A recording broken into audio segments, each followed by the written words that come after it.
தாழ்மைக்கும் கர்த்தருக்கு பயப்படுதலுக்கும், ஆமே, இந்த ரெண்டும் ஒரு கயிறு மாதிரி பிணைந்திருக்கிறது.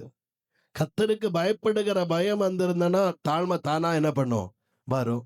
தாழ்மை இருக்குதுன்னா கர்த்தருக்கு பயப்படுகிற பயமும் இருக்கும். அதுதான் அதனுடைய உள் அர்த்தமா இருக்கிறது. இன்னைக்கு தாழ்மை, ஆமென், ஸ்தோத்திரம்.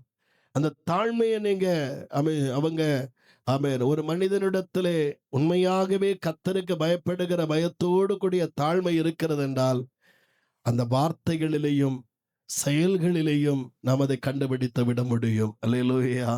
எனக்கு உலகத்தில் இருக்கிற எதை குறிச்சு எனக்கு பெருமை இல்லை, உலகத்தில் இருக்கிற எதை குறிச்சு எனக்கு மேன்மை இல்லை. அல்லேலூயா.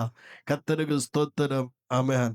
ஆண்டவருடைய நாமத்தினால ஒருவேளை எனக்கு நிறைய தெரியுங்கிற பெருமை எனக்கு இல்லை, நிறைய எனக்கு அறிந்திருக்கிறேன் என்கிற பெருமை இல்லை, நிறைய காரியம் எனக்கு ஸ்தோத்திரம் பழக்கமா இருக்கிறது அதுங்கிற பெருமை இல்லை.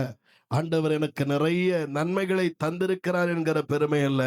இருதயத்திலே தாழ்மை, அந்த தேவனுக்கு பயப்படுகிற பயத்தோடு கூடிய தாழ்மை யாருக்குள்ள இருக்கிறதோ, அல்லேலூயா, வெறும் வார்த்தையினால் தாழ்மை அல்ல. நான் ஒரு புழுவை போல, நான் ஒரு தூசியை போல, நான் ஒரு குப்பையை போல, அது வெறும் வார்த்தையினால் உண்டாகிற தாழ்மை. ஆனா இங்கே சொல்லப்படுகிறது கர்த்தருக்கு பயப்படுகிறதுனால் உண்டாகிற தாழ்மை. அல்லேலூயா. ஆமென், ஸ்தோத்திரம். கர்த்தருக்கு பயப்படுகிறதுனால் உண்டாகிற தாழ்மை. ஆமென். நம்ம ஒவ்வொரு காரியத்தையும் கர்த்தர் நமக்கு வாய்க்க பண்ணும் பொழுது, ஒவ்வொரு காரியத்தையும் ஒவ்வொரு நன்மைகளையும் கர்த்தர் நமக்கு செய்யும் பொழுது, அந்த கர்த்தருக்கு பயப்படுகிற பயத்தோடு கூடிய தாழ்மையை நம்முடைய வாழ்க்கையில தரித்து கொள்ளுகிறவளாய் இருக்க வேண்டும். நாம், ஆமென், ஸ்தோத்திரம், அதைத்தான்